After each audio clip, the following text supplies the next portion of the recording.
Hey, bonjour! Hey! Salut Marie! Bonjour, ça va bien? Ben ouais, ça va très bien, merci. Puis toi aussi, ça va? Oui, super. Moi, c'est mon tout Alright. premier Instagram live. J'en ai fait un, mais qui n'était pas avec mon compte à moi. Donc, j'apparaissais dans le live, mais là, c'est vraiment le mien. Puis, je viens de t'inviter. Donc, bienvenue à mon premier live Instagram. T'as super bien fait ça. T'es une pro. On voit tout le monde qui apparaît. Alors, on va commencer par saluer tout le monde qui vient de se joindre à nous. Il y a de tes fans à toi, il y a de mes fans à moi. Et j'imagine que tout le monde va se joindre à nous. Donc, on va évidemment se présenter. On va parler du pourquoi on vous fait un petit live. On va parler de 5 sujets. Vous avez vu ça dans les stories déjà. Et on va inviter les gens à poser des questions en même temps. Donc, quand Jean-François va parler de certains points, oui, je vais rester avec vous, puis je vais discuter, poser les questions à votre place. Donc, c'est moi qui vais lire un peu dans les commentaires. Donc, gênez-vous pas si vous avez des questions, puis ça ne veut pas dire qu'on va y répondre tout de suite, parce que ça va peut-être venir dans les points à la fin, mais on va y revenir pour sûr. Ouais, puis tu sais, pour ceux qui nous écoutent, là, soyez bien à l'aise. Faites semblant, vous êtes dans un salon avec moi puis Marie. Tu sais, pour ceux qui nous connaissent, on est super relax, puis il n'y a pas de mauvaises questions, là. Fait que, tu sais, faites comme chez vous. Absolument. En fait, je pense que c'est vraiment justement comme si on était dans notre salon parce que ça fait tellement longtemps qu'on se connaît. On a une relation professionnelle, mais on est amis aussi. Fait que ça va, le monde, je pense que ça va transparaître, puis tout le monde va avoir bien du fun, on va passer une belle soirée. Ben ouais. Fait que Marie, veux-tu commencer par te présenter pour, tu sais, pour tu sais, ceux qui me suivent puis qui me connaissent, tu sais, il y en Oui, a qui me suivent, qui te connaissent déjà, mais il y en a un bon paquet qui te connaissent pas, là. Fait que, oui, prenons absolument, quelques c'est ça. minutes. Je sais que tu pourras prendre une demi-heure, une heure pour en parler, là, mais bon, 2 minutes. OK. Bonjour tout le monde. Mon nom, c'est Marc-Claude Légaré. Je suis massothérapeute. Ça fait maintenant 21 ans que je suis massothérapeute. Mon âge me trahit un peu. Je suis dans beaucoup, beaucoup de domaines, mais principalement au niveau sportif en massothérapie. J'ai connu Jean-François parce que ça a été mon professeur de psychologie sportive, justement dans le cadre de la massothérapie sportive.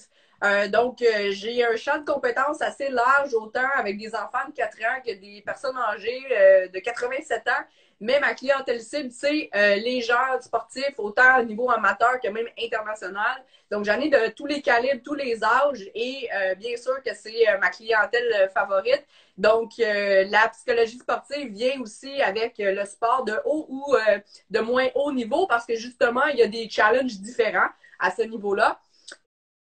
Et je suis aussi enseignante d'une technique en massothérapie. Et je suis aussi coach de carrière pour tous les gens dans le domaine de la santé, principalement les massothérapeutes, les gens qui sont à leur compte, donc travailleurs autonomes. Et de là, l'importance de vouloir parler avec Jean-François de son livre L'Olympien au bureau. Jean-François et moi, on se connaît depuis environ 2008. Et Ouais, ouais, puis 2008 le cours de déjà, hein. psychologie sportive a été une révélation pour moi. Non seulement j'ai appris beaucoup de choses, mais ça m'a rappelé beaucoup de choses, beaucoup de souvenirs, puis ça m'a expliqué beaucoup de choses, étant donné que j'ai eu une très grande carrière sportive, surtout en gymnastique. Donc, il y a des choses que Jean-François nous a enseignées ou nous a démontrées d'une certaine façon, puis on va en voir beaucoup ensemble ce soir, qui, dans le fond, m'ont fait des petits clins d'œil à ma carrière sportive. Donc, j'étais vraiment très, très contente. C'est un honneur pour moi de pouvoir parler avec toi ce soir. Merci beaucoup. J'ai une très grande estime, un grand respect pour toi et pour ton travail aussi. Que j'ai même appris à découvrir et redécouvrir à travers le livre qui m'a agréablement surprise et que j'ai dévoré. Hmm. Je vais te laisser à ton tour te présenter. Ben, avant que je me présente, je vais raconter une petite anecdote de justement la première fois qu'on s'est rencontrés dans le cadre du cours de psychologie sportive que j'avais enseigné dans le cours de massothérapie sportive. Tu sais, vous étiez une gang de peut-être quoi, une quinzaine ou une vingtaine dans le cours. Puis, tu sais, à titre d'enseignant, quand tu enseignes un cours, il y en a quelques-uns qui se démarquent toujours. C'est toujours comme ça dans un cours. Tu n'as jamais 20 qui sont exceptionnels, tu en as toujours juste quelques-uns.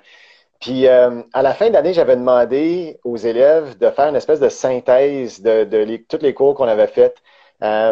Puis encore à ce jour, je me souviens de ce que tu m'as écrit. C'était une espèce de réflexion, mais comme flyée. Puis tu avais utilisé une métaphore justement de mini-me là, pour expliquer un peu tout ce que tu avais appris. Puis tu sais, des fois, on rencontre des gens, puis qu'on sait que ces gens-là, sais, ils vont être bons dans ce qu'ils vont faire. Puis, tu sais, tu commençais à ce moment-là, à l'époque, beaucoup plus dans le monde sportif. Je me disais, c'est sûr, est-ce qu'elle va avoir du succès, cette fille-là? Fait que félicitations avec tout ce que tu as fait depuis. Tu sais, je te l'ai Merci. jamais dit vraiment de façon peut-être publique, là, mais pour ceux qui connaissent pas Marie, tu sais, tu fais rien à moitié. Tu fais tout Non. à 100 000 à l'heure. Tu sais, tu es une go-getter. Puis non seulement que, tu sais, que tu es spécialisé en massothérapie, mais tu es spécialisé en plein d'affaires. Tu es toujours en train de t'éduquer, tu es toujours en train d'apprendre des choses. Puis je pense que c'est pour ça que tu as aimé mon livre aussi.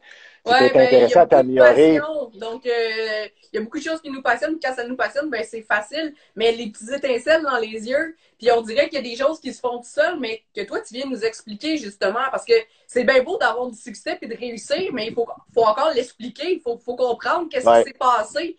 Donc, quand les gens me demandaient comment tu fais pour faire 33 clients par semaine, ben, il a fallu que j'y pense pour savoir c'est quoi mes stratégies parce que, bon, comment ça a fonctionné.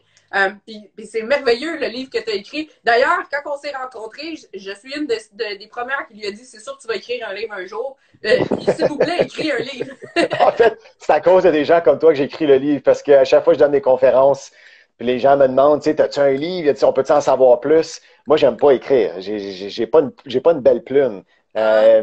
Mais c'était un peu par de la pression des pairs puis des gens comme toi que finalement je l'écris. Fait que, Bon, en fait, je pense que écoute, quand on parle de ce qu'on aime, ça sort bien, ça sort tout ben, seul. tout à Puis... fait, tout à fait, tout à fait. Fait que, écoute, rapidement, je suis en préparation mentale, ça fait une quinzaine d'années. J'ai commencé ma carrière au Cirque du Soleil. Fait que pendant 5 ans, j'étais le préparateur mental de 2008 à quasiment 2013 au siège social ici international à Montréal. Puis après ça, j'ai commencé mon business qui s'appelle Cambio Performance, K-A-M-B-I-O. Cambio veut dire changement en espagnol, pour ceux qui parlent espagnol. Puis c'est un peu ce que je fais avec les gens. Ça leur permet de passer à travers le changement, de progresser, de s'améliorer. Fait que depuis ce temps-là, je divise mon temps en deux, vraiment, à faire du coaching personnalisé avec autant des athlètes, surtout des athlètes d'élite, olympiques, professionnels. Mais je travaille aussi avec des musiciens, des chirurgiens, des politiciens, des policiers. En fait, c'est tous ceux qui gèrent la pression, en fait, puis qui ont besoin d'être forts mentalement dans leur domaine. Puis l'autre moitié de mon temps, je donne des conférences, puis de la formation, surtout dans le monde du travail. Puis de là vient mon livre. Ouais. C'est que je me suis aperçu que la préparation mentale, puis là, écoutez-moi bien, c'est vrai, puis on s'en rend pas compte. Selon moi, la préparation mentale, c'est plus important dans le monde du travail que dans le monde sportif. C'est commun dans le monde sportif de travailler avec un préparateur mental, mais ça ne l'est pas nécessairement dans le monde du travail. Pourquoi? Il y a un paquet de facteurs. Je pense que du point de vue culturel, dans le monde du sport, de plus en plus, c'est rendu normal de travailler avec un coach qui s'occupe de Ouais. ta tête. Mais quand on parle de justement gérer son énergie, gérer son stress, rester concentré, rester motivé, être confiant, confiante dans ce qu'on fait, ben, c'est aussi important à la maison avec tes Ouais. enfants que dans ton travail ou que tu joues du sport. Fait que mon livre, c'est un peu ça. C'est que j'explique la préparation mentale que je fais avec tu sais, des grands athlètes, des athlètes d'élite, puis je le transpose dans le monde du travail. Puis j'ai Ben, écrit le livre, si je peux juste t'interrompre 2 petites secondes, ben ouais, pour les gens qui écoutent en ce moment, s'il y en a qui se disent, ah, ben moi, je suis pas vraiment un très haut sportif de haut niveau, ou je suis un employé, ou pour eux, leur carrière, c'est pas super important. En fait, pourquoi le live est vraiment très intéressant, c'est que ça touche absolument tout le monde. Et ce livre-là, ça dit l'Olympien au bureau, mais que vous soyez pas très, très sportif ou pas non plus en business vraiment poussé, ça va vous toucher parce que moi, j'y ai retrouvé beaucoup de notions au niveau personnel qu'on peut appliquer dans notre vie personnelle, qu'on peut appliquer dans notre vie sportive, justement amateur ou plus haut niveau, compétition, etc. Et au ouais, travail aussi, que ce soit un employé qui veut juste se démarquer autant qu'un travailleur autonome qui, comme moi, n'a pas d'employé, qui fonctionne tout seul, comme quelqu'un qui aurait une business avec des employés. Donc, c'est vraiment, vraiment des notions pour tout le monde. C'est pas que relié au monde du travail. Ce que je trouvais vraiment intéressant avec Jean-François, c'est que oui, lui aussi, il y a une clientèle autant diversifiée de sportifs, de monde d'affaires, comme tu viens de le mentionner, on ne le répétera pas. Mais moi, j'ai aussi un paquet de massothérapeutes qui sont à leur compte. Il y en a qui ont des employés, non. Il y en a qui ont 2 emplois puis qui veulent quitter d'être employés pour partir à leur compte. Donc, ça va s'appliquer autant que mes athlètes que je traite sur ma table de massage à tous les niveaux aussi.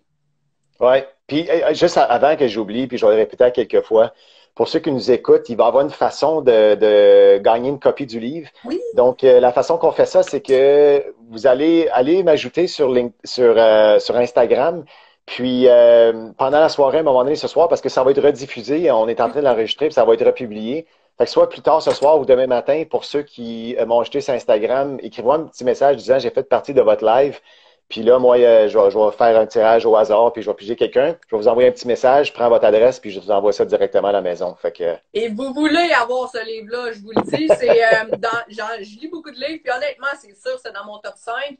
Dans mon académie de coaching plein potentiel, qui est mon académie, mon nouveau bébé de coaching de carrière pour les massothérapeutes, entre autres, c'est clair qui est dans la liste des livres que je recommande, / oblige à lire pour bien fonctionner. Donc, premièrement, merci, mais aussi bravo, JF. C'est une de mes missions professionnelles, c'est de faire développer la massothérapie au Québec. Une deuxième, c'est d'aider le plus de gens possible à aller mieux, d'atteindre leur plein potentiel, que ce soit physique, mental, etc. Et la troisième, c'est d'aider à faire développer les massothérapeutes. Et je pense que ton livre vient m'aider dans mes 3 missions professionnelles. Donc, je suis vraiment, vraiment contente et honorée, je ne le dirai jamais assez, de pouvoir faire ça avec toi ce soir. Merci beaucoup. ben, écoute, c'est bien gentil. Tant mieux. Donc, fait que, on va y aller dans avec quel nos sujet pour 5 commencer?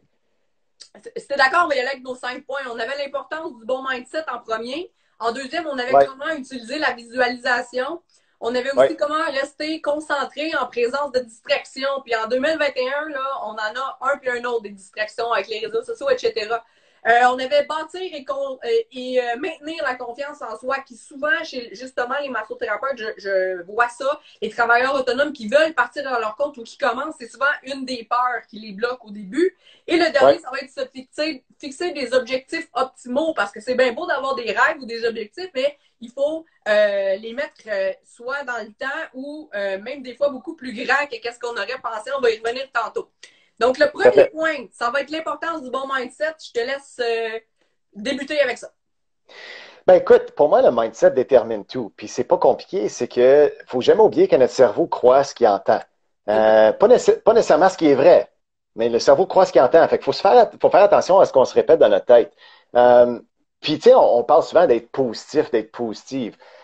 C'est pas juste ça. Tu sais, la vie, c'est pas juste des, tu sais, comme on dit en anglais, des rainbows and butterflies. Tu sais, c'est pas tout rose, puis c'est pas tout joyeux tout le temps. Mais faut se rendre compte que le discours qu'on se raconte va avoir un impact sur nos comportements. Je donne toujours l'exemple, puis peut-être que vous m'avez vu en conférence, puis je l'ai mentionné, mais je trouve que c'est un très bon exemple. Si on pense à les cours à l'école, qu'on aime puis qu'on n'aime pas, si on pense le mindset qu'on a quand on rentre dans le cours à l'école qu'on n'aime pas, pense-y, Marie, les cours à l'école secondaire que tu n'aimais pas, là, moi, c'était le cours de chimie, là. T'es même pas arrivé dans le cours encore, tu es en train de te dire, ça va être long, ça va être plat, je veux pas être là. Tu sais, j'espère que c'est un prof remplaçant, puis on va écouter un film. Tu sais, le cours n'est même pas arrivé, puis on est en train de se dire ça. Puis tu t'assois en arrière, tu n'es pas capable de te concentrer, c'est compliqué, puis souvent, tu n'as pas des bonnes notes. Ça va plus loin que ça. Tu as la posture aussi qui rentre. Ah, tout. Donc, la posture, là, c'est le côté masso qui parle. Ben oui, mais tu fais bien de le mentionner. Puis, tu sais, dans les cours qu'on aime, c'est complètement l'opposé. On est en train de se dire, on n'est même pas arrivé dans le cours encore, on est en train de se dire, ça va aller vite, je vais aimer ça, j'ai hâte de voir ce qu'on va faire. Tu t'assois en avant, tu n'as pas besoin de te concentrer, ça arrive tout seul, la posture est différente, tu es impliqué, tu lèves ta main. Ouais. Le point de ça, c'est que le cours de chimie que j'aimais pas, là, il y en a qui arrivaient dans ce cours-là avec un mindset constructif et positif. Ouais. Fait que c'est pas nécessairement le cours qui détermine, c'est la façon que tu décides de voir le cours qui va avoir un gros impact sur tes comportements. Puis tu sais, juste à changer ça un petit peu, avant d'arriver dans le cours de chimie, je m'avais dit, OK, je vais arrêter de dire que j'aime pas le prof, là. Je regarderai pas le cadran à tous les 2 minutes, là. Puis au lieu de m'asseoir en arrière, je vais m'asseoir en avant. Ouais. Mon expérience va changer, c'est sûr. Puis j'aurais aimé ça travailler avec un préparateur mental dans le temps, quand j'étais élève à l'école secondaire, ça m'aurait beaucoup aidé. Mais il ne faut pas l'oublier. Puis c'est la même chose quand on arrive dans un meeting. On parle avec quelqu'un, tu commences un massage avec quelqu'un que, tu sais, on va se dire les vraies choses. C'est pas tous nos clients qu'on adore et qui sont extraordinaires. Il y en a qui tirent de notre jus, puis il y en a qui sont plus difficiles à manager. Ouais. Il faut faire attention quand on rentre dans ces situations-là parce que on peut déjà partir avec quelques prises. Puis ça, c'est pas juste pour le client. Il mérite pas ça. Le client mérite la meilleure version de nous-mêmes. Mm-hmm. Fait que, puis tu sais, la notion du positif-négatif, c'est important dans le sens que c'est important de mettre son focus sur ce qu'on souhaite, pas ce qu'on veut éviter. Ouais. Dans le monde du sport, on va parler de performer pour éviter l'erreur. versus performer pour gagner ou pour bien faire. Mindset est complètement différent. Puis, je donne souvent l'exemple de quand tu vas à l'épicerie, puis tu écris la liste de choses que tu veux. Disons, tu as 20 affaires. Là. Je veux des pommes, du lait, du pain. Ben, tu écris ce que tu souhaites, ce que tu as Ouais. besoin. OK? Pour que tu sois efficace. C'est les premières choses que tu vois quand tu rentres dans l'épicerie. Bang, bang, bang, bang. Tu pognes ça, puis tu sors. Même s'il y a 75 000 options de choses que tu peux acheter, Mhm. c'est ça que tu achètes. On n'écrirait jamais une liste de ce qu'on veut pas. On Ben non. n'écrirait jamais une liste négative. Je veux pas de beurre, je veux pas de Cheerios, je veux pas de poulet. Ben non. Puis si on écrivait une liste négative, puis on l'étudiait, ben c'est ça qu'on verrait. On arriverait dans l'épicerie, c'est ça qui nous sauterait aux yeux. Ouais. Fait, fait que le point de mon message, c'est que faites attention à la façon que vous conditionnez votre cerveau parce qu'il est toujours à l'écoute. Toujours. Puis c'est mon chapitre 4 dans mon livre lorsque je parle d'avoir une bonne attitude. Ouais. Parce que pour moi, il y a une différence entre une bonne attitude et une attitude positive. La bonne attitude, c'est de choisir d'avoir la bonne attitude au bon moment. Puis d'être frustré de temps en temps, c'est correct. Si Ouais. c'est ça qui est nécessaire à ce moment-là. Mais Ben, tu sais, on peut prendre conscience qu'on est frustré ou que la situation n'est pas idéale selon nous parce qu'on ne contrôle pas tout ce qui nous arrive. On va prendre un exemple le COVID, mais on contrôle toujours notre attitude puis notre mindset. Donc, si c'est notre choix de décider que ça nous laisse nous frustrer ou ça nous laisse nous décourager pour si on reprend un meeting qui va être difficile, une entrevue qui nous stresse, mais en même temps, c'est quand même notre choix, même si c'est difficile. Là, on ne parle pas de c'est facile ou difficile, mais c'est quand même notre choix de faire l'attitude de non, de toujours. faire le mieux que je peux, ça va bien aller, puis de mettre toutes les prédispositions pour que ça se passe bien aussi. Là. Ça, c'est, Ben, on ne puis choisit pas ce qui nous arrive, mais on choisit comment on réagit. On le dit souvent, mais en fait, il s'agit de l'appliquer. ben, écoute, moi, j'arrête pas de dire que la pandémie, là, écoute, il y a eu des catastrophes. Moi, j'ai été chanceux. J'ai aucun de mes proches qui ont décédé ou qui ont été gravement malades. Mais je suis conscient qu'il y en a plusieurs qui nous écoutent que oui. Fait que, puis, tu sais, mes condoléances à ceux qui ont vécu ça, c'est vraiment pas génial. Mais ce que je veux dire par rapport à la pandémie, c'est que moi, je vois ça comme une opportunité extraordinaire pour forger son cerveau. Parce que si tu arrives à garder le moral, puis tu arrives à rester motivé, puis à garder une bonne attitude dans des moments comme ça, Ouais. imagine ce que ça va prendre à l'avenir pour te déstabiliser. Ouais. Fait Ben, que c'est un investissement pour l'avenir, vraiment. Puis je sais que c'est long, je sais que c'est pas évident, puis il y a bien des choses qu'on n'est pas capable de faire. Mais il y a un paquet de choses qu'on a le droit de faire aussi. Puis à un moment ouais. donné, c'est toujours une question de où tu mets ton focus. Puis Fait je que, donne l'exemple justement encore une fois du COVID versus les massothérapeutes. On a été arrêtés dans la première vague pendant 3 mois. 3 mois, c'est long. Puis moi, j'avais déjà parti de l'académie de coaching. Donc à chaque semaine, on avait un thème, je donnais des notions, puis je donnais un devoir à faire, puis on évoluait comme ça ensemble en groupe. Et puis, ben, personne n'avait prévu le COVID, personne n'était préparé à ça. C'est comme si on nous a lancé puis on nous a dit go, tu t'en vas courir un Ironman là. Personne n'était hum, entraîné à ça, personne n'était préparé, personne rien.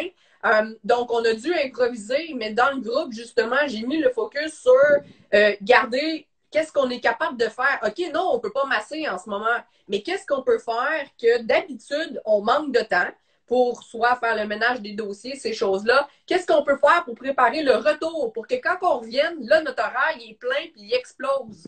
Donc ça, c'est l'attitude à avoir malgré la situation plate. Puis qu'est-ce qu'on peut faire autre que masser pour masser plus quand on va revenir pendant le temps qu'on était arrêté. Donc c'est un peu la même chose si on fait un parallèle avec les athlètes qui doivent arrêter leur entraînement pendant qu'ils sont blessés. Mais il y a 1 million d'autres choses qu'ils peuvent faire sans faire de l'entraînement qui va les aider plus tard au retour de l'entraînement ou qui ouais. va les amener en compétition. Donc oui, peut-être justement pendant qu'ils sont arrêtés physiquement de miser sur la méditation, sur la visualisation, ces choses-là qu'on va parler peut-être un petit peu plus tard. Mais toujours de choisir l'attitude que ben, on n'a pas le choix, la situation est là, on fait quoi avec? Ah, ben, il faut toujours en tirer le meilleur pour en prendre avantage pour nous. Ben, tout à fait. Je veux juste rappeler aux gens que ceux qui viennent de joindre, on va faire un tirage de mon livre, L'Olympion Oui, Bureau. Fait que juste m'ajouter sur Instagram puis dire que vous écoutez le live, puis je vais faire un tirage plus tard ce soir ou demain matin. Juste finir là-dessus, Marie, on va passer à ton oui, prochain point. Tu sais, les Canadiens français, puis je dis les Canadiens français parce que moi, je suis franco-ontarien, puis je m'inclus dans ce groupe-là. Je t'ai pas dire les Québécois, mais c'est plus que les Québécois, là. On aime ça chialer. On va l'admettre, là, on aime ça se plaindre, on aime ça, tu sais, trouver des excuses. Puis, tu sais, je vais te donner un exemple. Moi, j'ai un client corporatif qui chialait qu'il devait faire 1 heure et demie de trafic à tous les matins et à tous les soirs, OK, avant la pandémie pour aller au travail. Puis là, il chiale qu'il n'y a plus ça. Parce que là, il se rendait compte que c'était en fait un beau moment le matin pour se préparer pour sa journée, puis un bon moment Ouais, pour décrocher le soir.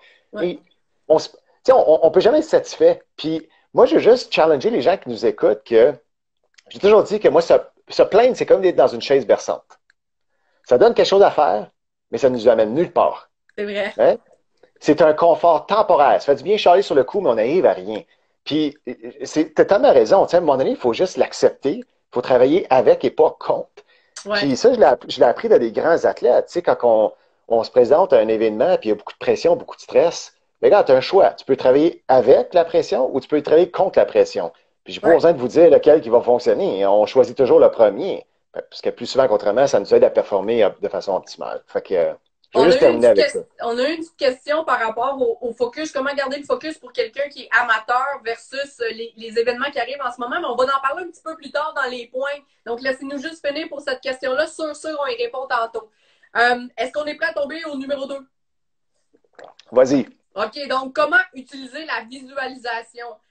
Puis quand tu auras terminé de faire le tour de ça, je vais donner ma petite expérience personnelle dans mon passé de gymnastique, justement, parce que ça m'a Ouais. vraiment beaucoup interpellée. Donc, vas-y. J'ai Ouais. particulièrement adoré cette partie-là dans le livre. Ouais. Ben écoute, je pourrais en parler pendant longtemps, puis je vais faire par esprit de garder ça court, Ouais, juste pour éduquer les gens un petit peu plus sur la visualisation. La plupart des gens vont utiliser la visualisation pour imaginer une performance d'avenir. Imaginer une bonne performance sportive, ou imaginer une bonne présentation au bureau, ou imaginer quelque chose que tu vas dire dans une conversation compliquée que tu vas avoir avec un collègue. C'est seulement une forme de visualisation. La visualisation, on peut l'utiliser de plein de différentes façons. Par exemple, tu peux aussi visualiser quelque chose du passé. ouais, Comme si tu veux bâtir ta confiance, de visualiser, disons, tu t'apprêtes à donner une présentation devant tes collègues ou devant des clients, mais de visualiser une conférence ou une présentation que tu as donnée par le passé, que tu étais très bon, ben, tu revis les mêmes émotions, vraiment les ouais, mêmes pensées, les mêmes les émotions de satisfaction que tu as vécues à ce moment-là, mais au moment même. Puis là, tu te retournes, puis tu te prépares pour ta présentation, puis tu ne la vois pas pareil. Fait que ça c'est de la visualisation. Tu peux utiliser la visualisation pour apprendre quelque chose que tu n'as jamais fait. Tu sais, comme je prends par exemple, tu sais, un skieur acrobatique qui veut faire un nouveau type de saut, ben on va visualiser quelque chose qu'on n'a jamais fait. On va visualiser quelque chose pour apprendre quelque chose de technique qui est nouveau qu'on n'a jamais fait. Mais c'est une forme de visualisation, ça aussi. ouais. Tu peux même utiliser la visualisation juste pour décrocher. Tu sais, de t'imaginer, à un moment donné, prendre 3, 4 minutes, tu fermes les yeux, tu t'imagines une plage que tu étais là, il y a 2 ans, ou un voyage que tu t'apprêtes à faire dans 2 mois. Ben, c'est de la visualisation, ça aussi. Ouais. La raison que je mentionne ces exemples-là, c'est juste pour faire comprendre aux gens que la visualisation, c'est pas juste imaginer une bonne performance d'avenir ou s'imaginer qu'on va être riche un jour, qu'on va avoir du succès. Il faut faire attention, c'est plus sophistiqué que ça. Puis, justement, dans mon livre, j'en parle de façon assez détaillée. Puis même, s'imaginer répondre à des défis, j'appelle ça la visualisation GPS. Vous savez comment un GPS fonctionne? On met notre destination pour aller à quelque part, puis vous savez que des fois, on arrive à une rue barrée ou tu sais, du trafic, puis le GPS, qu'est-ce qu'il fait? Il va recalculer la route. Okay? Il va trouver une solution. Est-ce que le GPS chiale? Est-ce qu'il se plaint? Mais non, il ne se plaint pas. Le GPS, il trouve une solution. OK? Ben, on peut utiliser la visualisation pareil, dans le sens que moi, souvent, je vais demander à ma clientèle de s'imaginer vivre des moments d'adversité où est-ce que, par exemple, ils font une erreur ou, tu sais, un joueur de tennis qui ne fait pas un coup comme qu'il voulait, Ouais. puis de s'imaginer répondre de façon optimale à ce moment-là. Parce que ça va arriver, c'est 100% sûr que ça va arriver dans ton sport à un moment donné, fait que sois prête pour ça. Ouais. Fait que j'appelle ça de la visualisation GPS, où est-ce que tu t'imagines trouver une solution à un problème, puis quand ça arrive pour le vrai, mais tu as créé le chemin neuronal dans ta tête qui fait que tu es capable de répondre de façon optimale. Puis l'exemple, pour terminer, que j'aime te donner, c'est si on pense à ce qu'on fait avec des jeunes enfants à l'école élémentaire dans les pratiques de feu, c'est exactement ça. On leur demande de répéter, répéter, répéter, répéter. Pourquoi? Parce que si jamais il y a un feu éventuellement, ils ont déjà créé le chemin neuronal dans leur tête, puis ils ont la solution pour éviter la panique. Fait Ouais, que, ben, voilà. c'est ça. Donc, on peut l'utiliser à plusieurs, dans une situation positive, mais dans une situation négative, il va devenir positive, justement, qui peut enlever un peu de stress, comme tu dis, si on prévoit qu'est-ce qui va arriver si on a un mauvais coup, si notre réunion se passe moins bien, mais qu'on visualise le dénouement positif de ça. Déjà, ça enlève du stress on focus juste sur le négatif parce qu'on a une solution qui va justement découler de ça.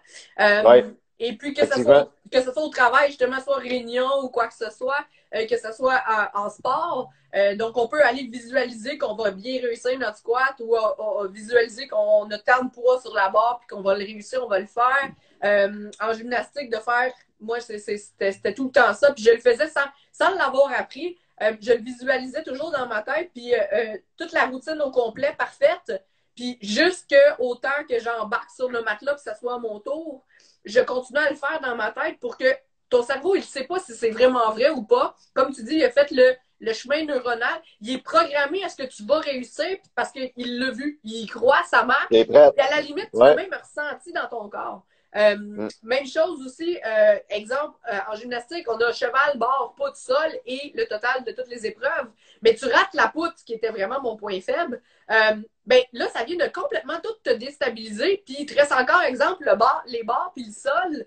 Ben, à ce moment-là, tu visualises que soit tu as bien réussi dans un autre, comme tu as dit, une ancienne compétition où est-ce que tu as gagné ou tu as fait un bon coup ou quoi que ce soit. Tu visualises de justement, ça a été moins bien d'une compétition à la poutre, mais tu t'es tellement bien rattrapé après. Tu visualises ta prochaine routine justement au sol parfaitement sans erreur. Donc, il y a la visualisation de plusieurs choses. Puis comme tu as dit aussi par rapport au voyage, quand il y a des situations qui sont stressantes ou quoi que ce soit, moi, j'ai un moment en tête parmi tous les voyages que j'ai faits, que je m'assois, je prends quelques respirations, je fais juste me replonger dans l'instant où est-ce que j'étais là-bas. Et mon cerveau croit qu'il est là. Ça fait que je ne ressens pas plus bronzé déjà. Puis Euh, c'est ça qui est génial, oui, Marie, qu'il n'y a pas personne qui l'a vécu ce moment-là comme toi. Il n'y a pas personne. Puis à ce moment-là, ça t'a fait du bien. Fait que si tu te rappelles pas de ce moment-là à un moment donné, plus tard, ben c'est comme gaspiller finalement si tu l'utilises plus, tu sais. Puis ouais. je dis toujours ça aux athlètes de surtout leur bonne performance, c'est que ça t'a fait du bien, ça t'a donné de la confiance quand tu l'as vécu. Mais tu peux y repenser à ça quand tu veux. Là, ça coûte rien, tu peux le faire quand tu veux, puis ça va te grandement te servir. Fait que je garde en tête, je regarde le temps, ça fait quasiment une Oui, demi-heure qu'on oui. jase. C'est ça, j'ai vu Pour les gens, passer. pour les gens qui nous écoutent puis qui viennent de se brancher, on va te faire retirer un livre de mon livre l'Olympien au bureau. Fais juste m'ajouter sur Instagram, puis plus tard ce soir ou demain matin, je vais aller voir ceux qui m'ont ajouté, puis je vais vous envoyer un petit message personnel, je vais vous envoyer une copie directement à la maison. Puis pour ceux qui viennent de mon réseau, Marie, veux-tu juste prendre 30 secondes rapidement, juste pour rappeler tu sais, où est-ce que tu es situé? Tu sais, elle est vraiment quelque chose là, en massothérapie. Là. Moi, elle m'a traité souvent, puis c'est une des raisons que je suis en forme. Puis en fait, je la vois pas souvent maintenant parce que elle m'a donné plein de trucs. Fait que c'est comme pas bon puis pour ta business en quelque sorte, mais en même temps, on se souvient de toi à cause de ça. Fait que c'est Ben bon oui. aussi. Ben en fait, c'est ça. Moi, je suis située à Beaubriand sur la rive nord, mais j'en fais maintenant un tout petit peu aussi à Varennes sur la rive sud. Donc ça, c'est pour les traitements. Sinon, vous pouvez me trouver ici sur Instagram. J'ai ma chaîne YouTube où est-ce que je fais souvent des vidéos, des capsules informatives sur 1 million de choses. Autant l'entraînement que les techniques de massage, que les choses que vous pouvez faire à la maison aussi. Ça, il y en a eu pas mal justement pendant le COVID. Je continue à toucher les gens sans les toucher, mais il y a eu beaucoup de télétravail, donc des nouveaux bobos Mm. ou des gens qui étaient déjà à l'ordi, mais maintenant sur un coin de table de cuisine ou ces choses-là. Donc, chaîne YouTube, il y a vraiment beaucoup, beaucoup d'informations où est-ce que vous pouvez trouver. Puis là où je suis très, très active aussi, c'est sur ma page Facebook, donc Massothérapie sportive, Marc-Claude Légaré.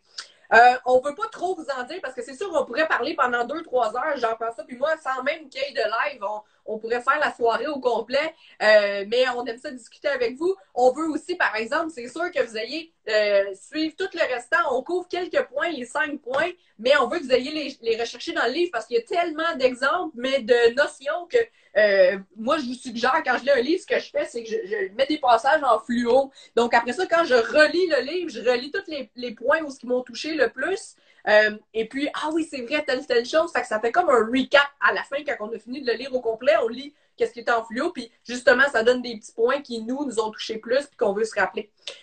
Passons au troisième point que tantôt, justement, il y a quelqu'un qui a posé une question. Comment on fait pour rester concentré puis garder le focus en présence de distractions, qu'on soit amateur, olympien ou au bureau? Ben écoute, je vais donner l'exemple de ceux qui travaillent de la maison. Parce que, tu sais, je suis conscient que ceux qui m'écoutent, c'est pas juste des athlètes, là. Puis même, il y a beaucoup d'athlètes qui font du travail de la maison, là, tu sais, qui sont branchés sur leur ordinateur. Il faut se souvenir que la concentration, c'est un état. La raison que c'est important de comprendre ça, c'est que on, euh, on devient concentré par défaut s'il n'y a pas de distraction autour de nous.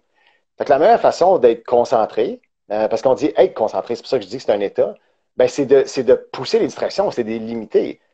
Fait que quelqu'un qui est sur son ordinateur, qui est sur une rencontre Zoom, OK? Puis tu as un deuxième écran à ta droite avec tes courriels qui rentrent. Puis en plus, tu as ton téléphone à gauche qui a des textos qui rentrent, puis des notifications des réseaux sociaux. En plus, tu as une télé qui joue un petit peu plus loin, qu'on l'entend un petit peu, puis que tu as peut-être la radio aussi, puis tu vois ce que je m'en vais avec ça, là? Je veux dire, n'importe qui serait distrait là-dedans, puis on le voit. Tu sais, on voit les yeux, là, on voit là. Tu sais, si on fait une discussion Zoom, là, puis là, on voit les. Puis là, on voit ça, puis là.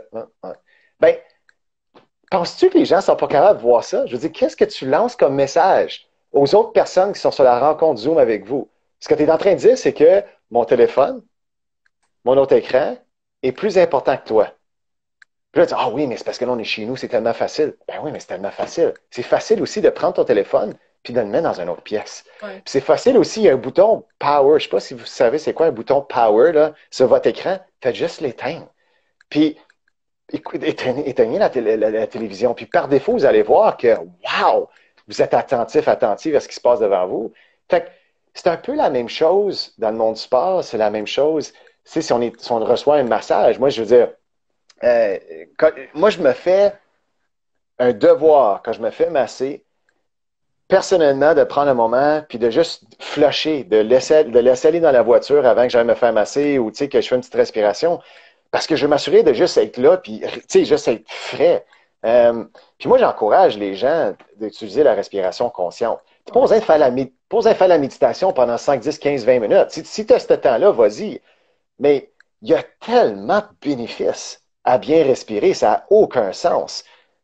Puis moi, personnellement, la façon dont je le fais, c'est que je fais 30 à 90 secondes, à peu près 7-8 fois par jour. J'appelle ça mes time-out. De la même façon que dans un match de hockey, à la fin du match, le entraîneur va appeler un time-out là, pour ramener ses gars au banc ou ses filles, dépendamment si c'est des filles ou des gars qui jouent. Puis que pourquoi on fait ça? C'est pour qu'ils puissent boire de l'eau, relaxer, la tête claire, qu'on peut se retourner dans le jeu, puis savoir exactement quoi faire. Ben, moi, je fais ça avant chacun de mes coachings. Avant le live qu'on a fait, avant qu'on a commencé, j'ai pris 1 minute et demie. Je me suis juste calmé pour que je sois 100% attentif avec vous qui nous écoutez ce soir. Parce que c'est ce que vous méritez. C'est pas grand-chose. 30 secondes, 1 minute et demie. Puis les gens qui me disent qu'ils n'ont pas le temps de faire ça, voyons, c'est impossible.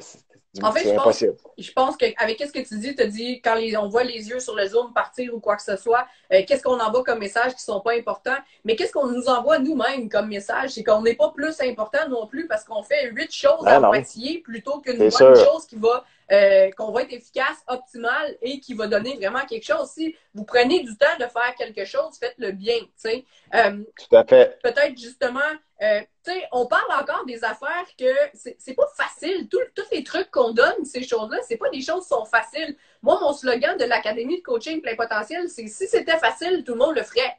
Si c'était si facile que ça, tout le monde serait olympien. Pourquoi qu'une minorité de monde qui sont l'élite? C'est parce que ils font des choses que la moyenne des gens font pas. C'est la même chose pour ceux qui réussissent en business, dans leur vie professionnelle. C'est des gens qui font des choses qui ne sont pas faciles, mais que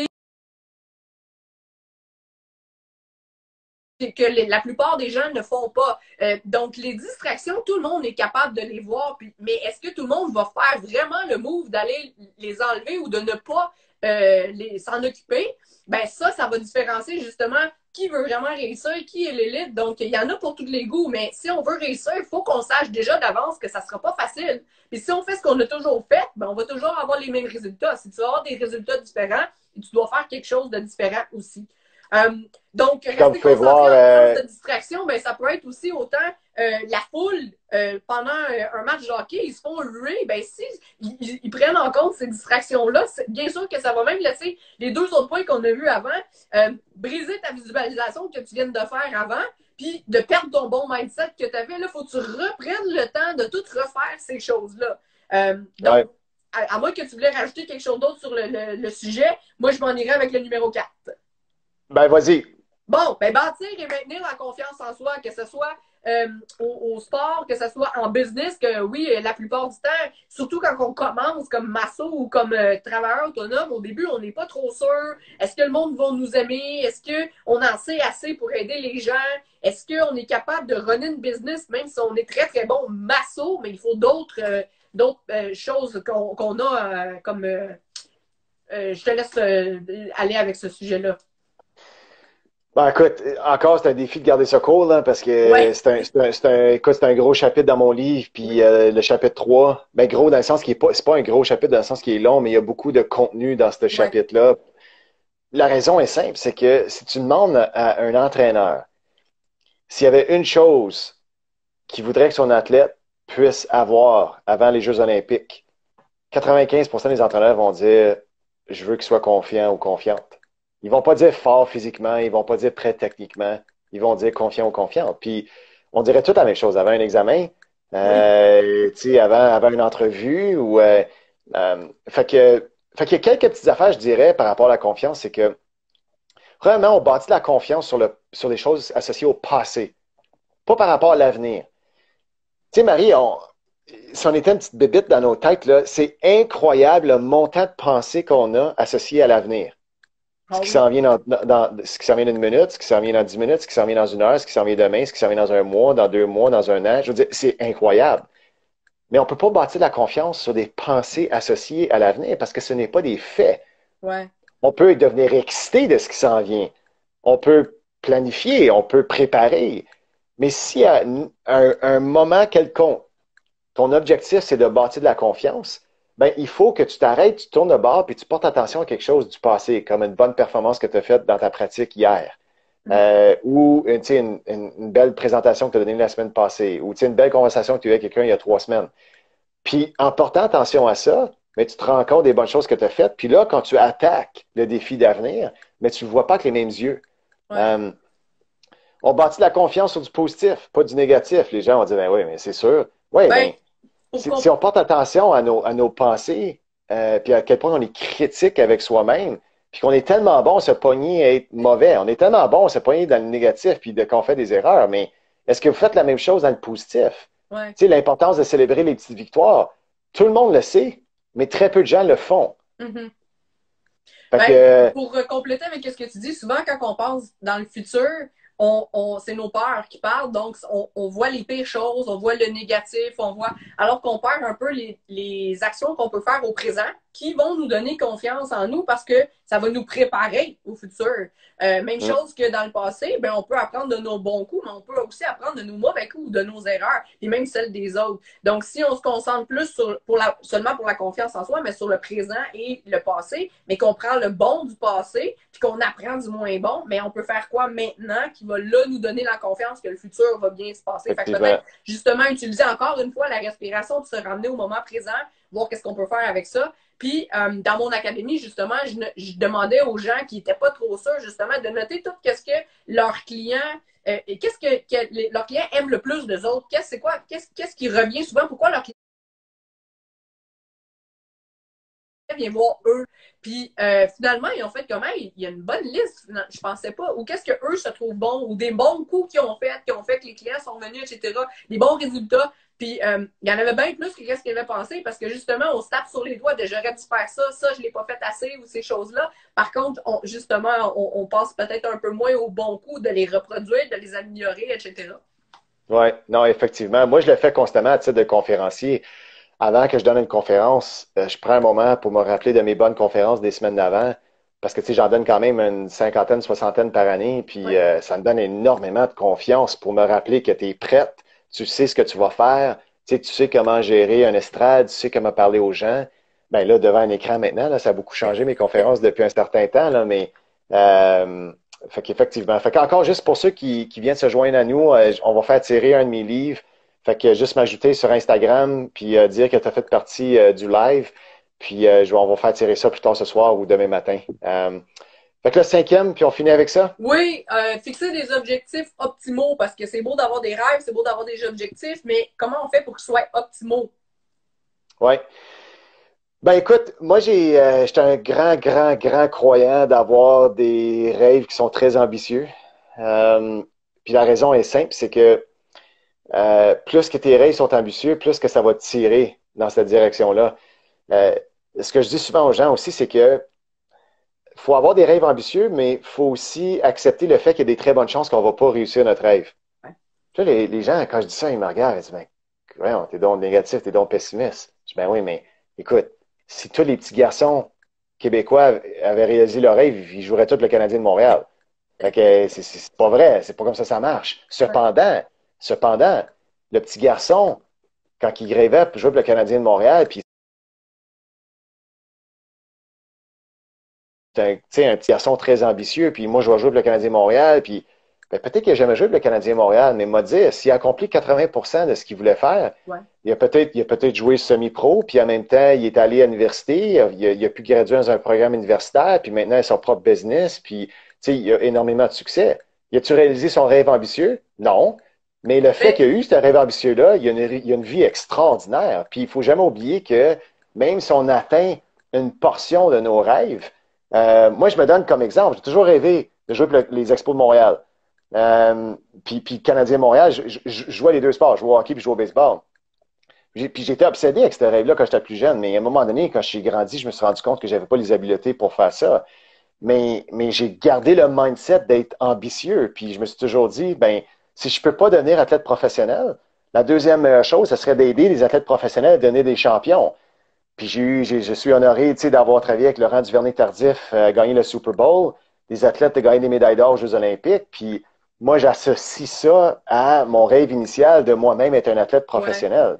Fait que j'ai pas réalisé mon rêve d'enfance, mais pas loin, Ben, en quelque sorte. si je peux compléter quelque chose, c'est que quand tu rêves grand, tu as justement, comme tu as dit, la poussée, la passion, la motivation, qui vont faire peut-être que tu vas développer, comment on dit, des skills, des, Les des, habiletés.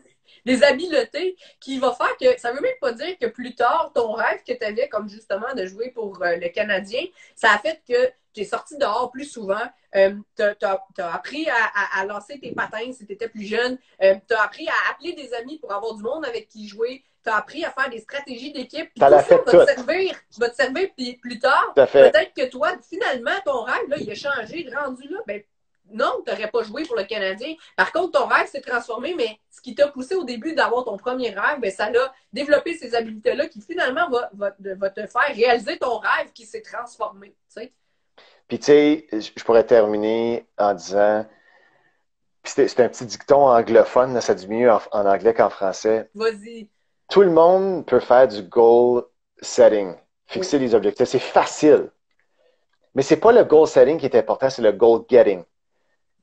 Puis de s'assurer de constamment faire une évaluation de où est-ce que tu es par rapport à tes rêves. Puis, tu sais, moi, ça me fait capoter quand j'entends, tu sais, des employés dans une compagnie qui me disent qu'ils ont une évaluation par année avec leur boss. Tu sais, la fameuse évaluation annuelle. Ouais. Puis, une fois par année, ils passent une demi-heure de temps à parler de leur rendement pendant 12 mois. Hey, je m'excuse, là, mais comment tu veux que quelqu'un se développe? Dans le monde du sport, il y a des athlètes qui ont du feedback aux 30 secondes. Ouais. Aux 30 secondes. Puis on se demande pourquoi ces athlètes-là sont capables de devenir exceptionnels puis gagner des médailles, devenir les meilleurs au monde. Ben, c'est pas compliqué. Tu sais, ils sont constamment en train de faire du Ouais. goal getting. C'est toujours en train de, tu sais, évaluer où est-ce qu'on est rendu. Fait que souvenez-vous de ça. C'est pas juste du goal setting, c'est du goal getting. Puis il faut être organisé par rapport à ça puis s'assurer de toujours faire un suivi sur ses objectifs.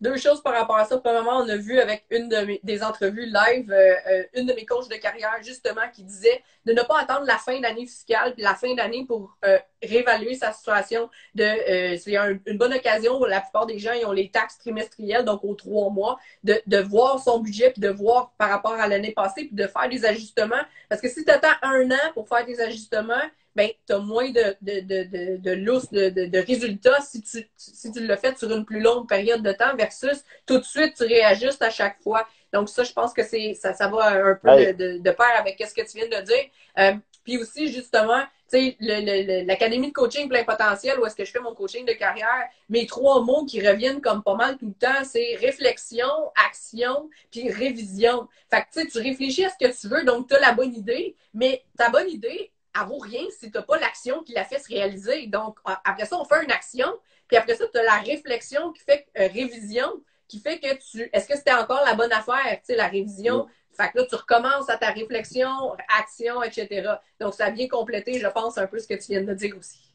ben oui, puis tu sais, dans un an, il y en a des choses qui peuvent se passer, hein. Là, ça fait plus qu'un an qu'on est dans la pandémie, là. Fait que c'est ça, Ben un an, oui, gang. Tu sais, un an, puis là, on une fois, voit c'est quoi, là? on voit un peu dans la dernière année de pandémie exactement tout ce qu'on vient de parler des 5 points dans ton livre. Ceux qui ont pas mal appliqué ça, ils sont plus du tout dans la même situation qu'ils étaient. Fait qu'ils ont tiré avantage de la situation qu'ils n'avaient pas choisie et qui n'était Effectivement. pas nécessairement positive au premier abord. Fait qu'on Ben, rappelle ton livre, vous devez ajouter Jean-François sur Instagram et écrire un petit message comme quoi vous avez fait partie du live pour avoir une chance de gagner son livre. Vous voulez vraiment avoir ce livre-là, je vous le dis, ça va changer beaucoup de choses pour vous ou ça va renforcer plusieurs choses. Donc, je vous souhaite vraiment de... Sinon, les gens peuvent l'acheter où, Jean-François? Ben, partout en ligne, là, en ce moment, c'est sûr qu'en magasin, c'est un petit peu plus Ouais. compliqué, là. Fait qu'en ligne, sur Amazon ou Indigo, Archambault, tous les magasins en ligne, finalement, Puis on tu vas l'a le aussi en retrouver. anglais pour ceux qui préfèrent lire en anglais. Ouais, en fait, je pense que ouais, attends une seconde, j'ai une copie ici. Fait que la version anglophone, c'est complètement différent. Ça s'appelle Train Your Brain Like an Olympian. C'est vraiment jaune nanan, là. Puis, en fait, c'est le même livre. C'est tout simplement traduit en anglais. Fait que pour ceux qui préfèrent lire en anglais, voilà le titre. Puis, moi, j'ai juste terminé, Marie, en disant un gros merci de ta part. C'est toujours le fun qu'on connecte ensemble. T'as une énergie vraiment qui est unique. Puis, pour ceux, surtout de mon groupe, qui connaissent pas Marie, fais des recherches. Je veux dire, t'es spécial dans ce que tu fais, t'es unique, puis c'est pas pour rien que tu as du succès. Fait que merci de m'inviter. C'est toujours le fun. Ben, Puis, merci à toi. Je te retourne exactement tous les compliments que je t'avais fait au début. J'ai quelqu'un qui vient de mentionner, j'allais justement le dire aussi, les capsules sur YouTube que tu fais, Train Your Brain, dans le ah fond, ouais, il y en a une cinquantaine. C'est des petites capsules d'un peu qu'est-ce que vous venez de voir ici, mais ça s'écoute justement très bien en auto quand vous êtes dans le trafic ou quoi que ce soit. Vous n'avez pas nécessairement obligé de voir Jean-François. Vous pouvez l'entendre ou bien mettre le téléphone ou avant de vous coucher, n'importe quand que vous avez besoin d'un petit boost, il donne des petits trucs rapides que vous pouvez appliquer. Écoutez-en un, appliquez-le pendant toute la semaine pour bien le maîtriser. Ensuite, écoutez-en un deuxième, etc. Faites des cœurs sur ceux que vous aimez le plus. Bref, on pourrait parler longtemps, longtemps, longtemps. Vous allez retrouver vraiment beaucoup d'informations puis beaucoup de bénéfices dans votre carrière professionnelle, sportive ou même personnelle avec ce livre-là. Je vous recommande fois 1000. Donc, merci Jean-François. Merci à tout le monde d'avoir été là. Si vous avez d'autres questions, écrivez-les dans les commentaires. On va pouvoir y répondre en texto. Puis, pour sûr, on devrait vous refaire d'autres petites capsules plus tard. Alors, chaîne YouTube, page Facebook, site Internet, Cardio Performance, Massothérapie sportive, Marc-Claude Légaré. Jean-François, merci beaucoup pour cette belle soirée ensemble. puis merci à ceux qui sont branchés. Hein. Souvent, on l'oublie, là. Tu sais, c'est quoi, ça fait 45 minutes qu'on jase. C'est bien gentil que vous êtes là. Puis, n'hésitez pas de nous contacter, communiquer avec nous. Absolument. Merci beaucoup. Bonne soirée tout le monde. Bye bye. Bye.